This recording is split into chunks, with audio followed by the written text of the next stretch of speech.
Saturday's raid of an American-run adoption agency in Guatemala has left more than 46 babies in limbo and under the careful watch of police with assault rifles. A judge has ruled that the children stay at shelters after being removed from the agency Monday. Authorities are looking into their legal status. That also means checking whether any were stolen or coerced from their mothers.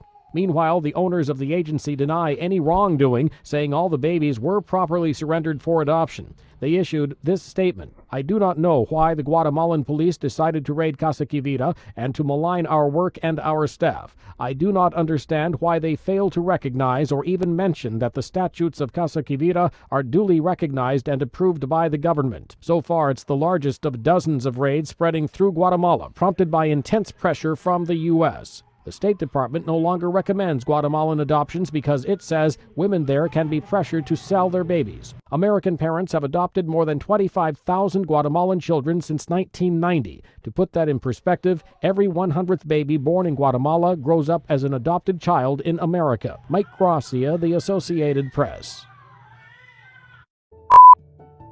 Approximately 50,000 children were adopted from Guatemala to 6 different countries.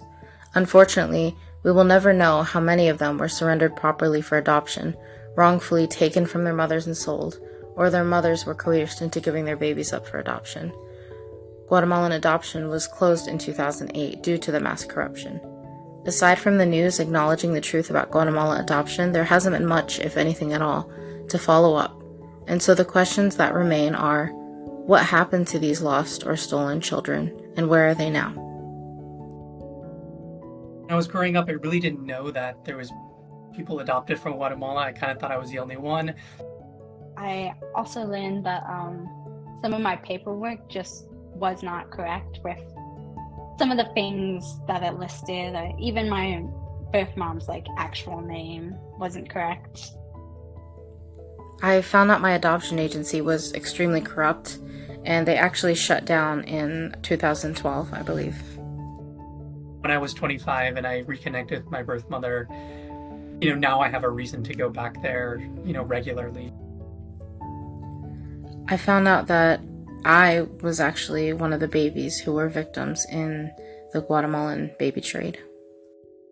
So I was graduating high school, and my birth mom made me a sash that I could wear while I walked the stage, and it's a gorgeous sash that's as many colors and beads. Wow. And is beautiful, and it was amazing to wear on my graduation day.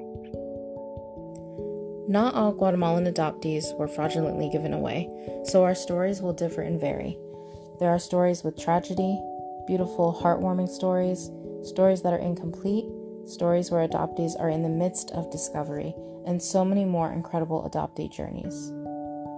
I created this podcast, The Lost Quetzals, to give Guatemalan adoptees a chance for their voices to be heard, stories to be shared, and to create a unique family between Guatemalan adoptees, one that understands, relates, and supports one another.